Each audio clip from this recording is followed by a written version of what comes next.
শুভ সকাল বন্ধুরা, তোমরা সবাই কেমন আছো? আশা করছি সকলে ভীষণ ভালো আছো। আজকের বারটা হলো সোমবার, আর বাইরে দেখো কেমন ঝোড়ো হাওয়া চালিয়েছে।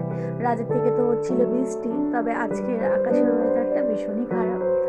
আমি যখন উঠেছিলাম তখনও বৃষ্টি হচ্ছিল রীতিমতো। আর এই দেখো, এখন এই যে পরিমাণে হাওয়া চালিয়েছে, আমি তো বসে বসে ভাবছিলাম এইরকম হাওয়া চালালে আমি উঠানটা ঝাড়ু দেবো কীভাবে। তারপর ভাবলাম না, যত বসে থাকবো যত ভাববো তত দেরি হবে কাজে। দেরি না করে আমি এখন এই যে উঠানটা ঝাড়ু দিয়ে নেব।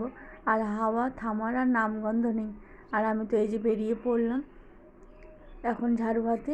ওই উঠানটা বাসিটা ভাঙিয়ে রাখবো পরে স্নানের আগে, তারপরে কিন্তু আমি উঠানটা পরে ঝাড় দিয়ে নেব।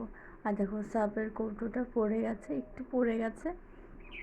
মুটকিটা হয়তো টাইট করে লাগানো হয়নি, তো সেই কারণে মুটকিটা খুলে পড়ে গেছে। আমি মুটকিটাই খুঁজছিলাম, তো ওই দূরে পড়েছিল।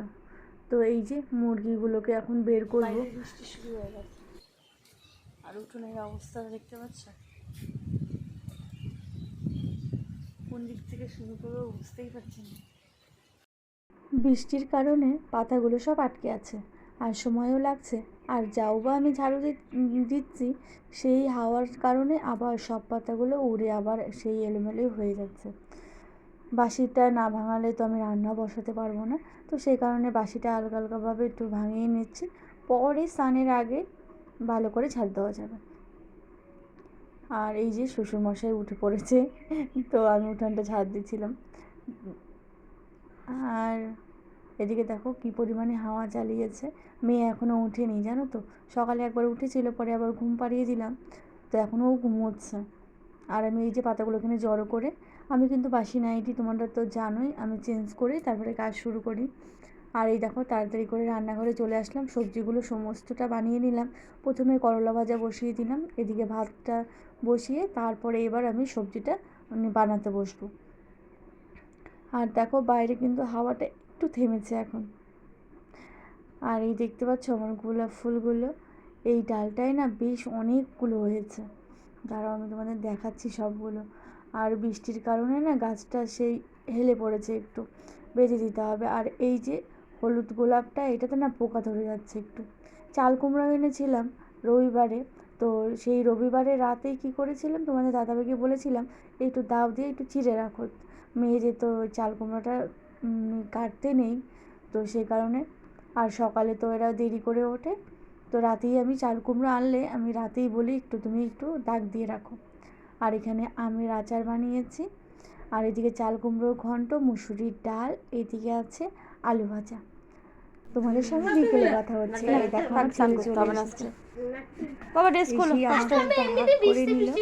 স্নান হয়ে গেছে ওর, বলো কেন? হ্যাঁ, বৃষ্টিতে ভিজে ভিজে স্নান করে আসছে, ওরা স্নান করবে আজকে।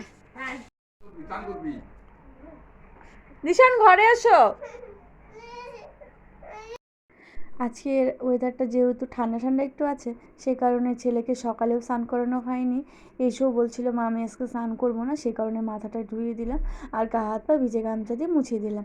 আর এটা তো প্রতিদিনের কাজ। ছেলে আসার পর আমি ছেলেকেও যথেষ্ট সময় দেওয়ার চেষ্টা করি, কারণ ছেলে যাতে বলতে না পারে যে বুনুকে বেশি ভালোবাসে, আমাকে কম ভালোবাসে। তো আমি সব সময় এই জিনিসটা ব্যালেন্স করে চলার চেষ্টা করি, যাতে এই কথাটা না বলতে পারে তুমি আমাকে ভালোবাসো না, বোনকে ভালোবাসো, যাতে ওর এই জিনিসটা মনে না হয়। ঠিক আছে,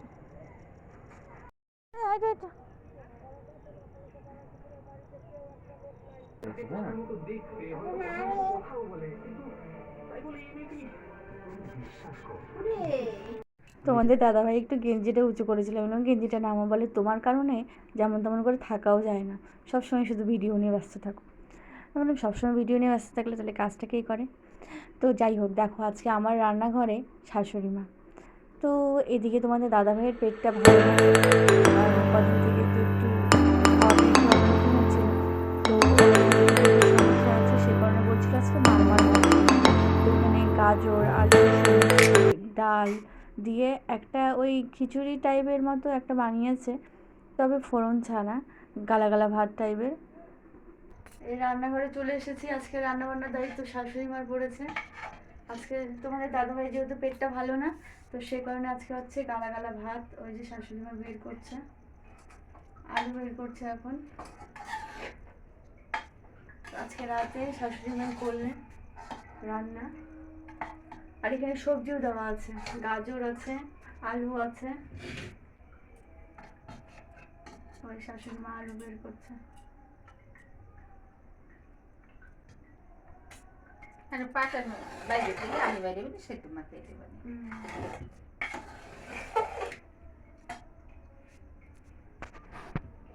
এদিকে শাশুড়ি মা আলু পাচ্ছে না, আলু নিখোঁজ হয়ে গেছে। লাস্টে বলছিল কারো পাতে পড়লে ওখানে মেখে খেয়ে নেবে। তেমন আচ্ছা ঠিকই আছে।